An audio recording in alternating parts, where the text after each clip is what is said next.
warahmatullahi wabarakatuh. Selamat pagi anak-anakku semuanya. Semoga pada hari ini kita senantiasa diberi kesehatan oleh Allah Subhanahu wa taala di tengah masa pandemi yang sedang mewabah di negara kita, yaitu Indonesia. Kali ini Bu Mudrika akan menyampaikan materi matematika dengan tema kelipatan persekutuan terkecil dan faktor persekutuan terbesar.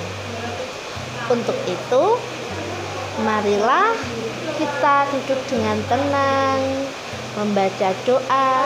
Semoga apa yang kita pelajari pada hari ini mendapatkan ridha oleh Allah Subhanahu wa taala. Mari kami hantarkan. Terima kasih. Saya lanjutkan untuk materi kali ini, yaitu tentang KPK dan FPB. Terima kasih. Sebelum memasuki dalam pembahasan tentang KPK dan FPB, alangkah lebih baiknya kita tahu terlebih dahulu apa itu kelipatan dan faktor. Kelipatan adalah mengalikan bilangan dengan setiap bilangan asli secara berurutan. Misalnya, kita memakai bilangan 2, lalu kita kalikan 2 dikali 1 sama dengan 2. 2 dikalikan 2 sama dengan 4. 2 dikalikan 3 sama dengan 6. Begitu seterusnya. Maka nilai 2, 4, dan 6 merupakan kelipatan dari 2. Sedangkan faktor adalah bilangan-bilangan yang dapat dibagi sampai habis oleh suatu bilangan. Misalnya, kita memakai bilangan 10. Kemudian 10 tadi dibagi dengan 1, dibagi 2, dibagi 5, maka bilangan itu akan habis.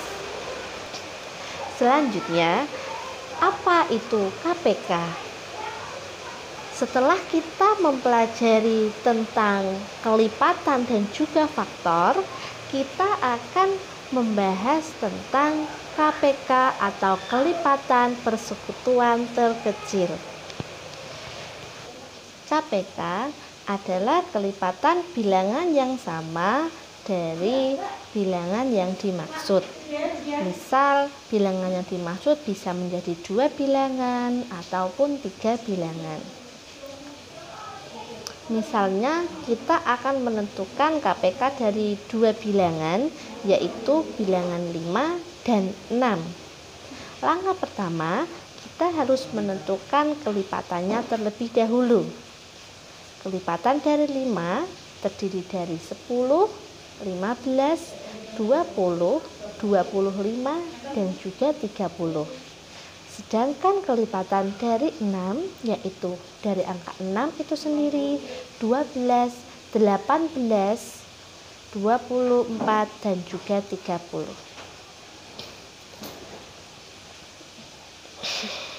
Jadi, KPK dari 5 dan 6 adalah 30. Setelah mempelajari tentang KPK, kita akan mempelajari tentang FPB. Apa itu FPB? FPB merupakan faktor persekutuan terbesar, yang mana faktorisasi yang sama dengan dari banyaknya bilangan yang dimaksud. Misalnya, FPB dari 12 dan 18. Ditemukan bahwa FPB dari 12 dan 18 adalah 6. Selanjutnya, kita akan menghitung KPK dan juga FPB menggunakan faktorisasi prima. Sebelum masuk ke pohon faktor, kita tuh harus tahu dulu apa itu bilangan prima, karena pembaginya dalam pohon faktor tersebut adalah bilangan prima. Bilangan prima sendiri itu merupakan bilangan yang hanya bisa dibagi dengan angka 1 dan bilangan itu sendiri. Misalnya 2, 3, 5, 11, 13 dan seterusnya. Suatu contoh yang salah apabila dalam membuat pohon faktor pembaginya tidak berurutan. Tapi contoh yang benar apabila dalam menghitung pohon faktornya bisa berurutan. Berurutan di sini yang dimaksudkan adalah berurutan dari 2, 3, 5 dan seterusnya. Bukan malah 2, 3 kembali lagi ke angka 2 lagi. Contoh soal.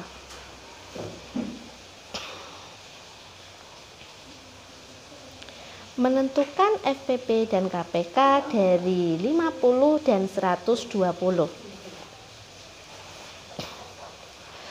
Contoh soal, menentukan KPK dan FPP dari bilangan 50 dan 120. Misalnya pada bilangan 50, kita harus menentukan bilangan prima secara berurutan.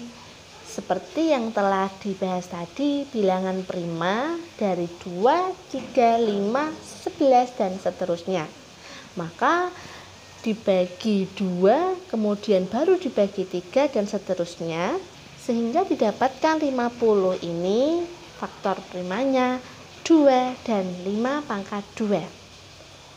Sedangkan yang 120 didapatkan faktornya yaitu 2 pangkat 3 dikali 5 dan 5. Maaf, 120 didapatkan faktornya yaitu 2 pangkat 3 dikali 3 dikali 5. Maka FPP-nya bisa didapatkan 2 dikali 5 sama dengan 10 dan KPK-nya 2 pangkat 3 dikali 5 pangkat 2 dikali 3 sama dengan 600.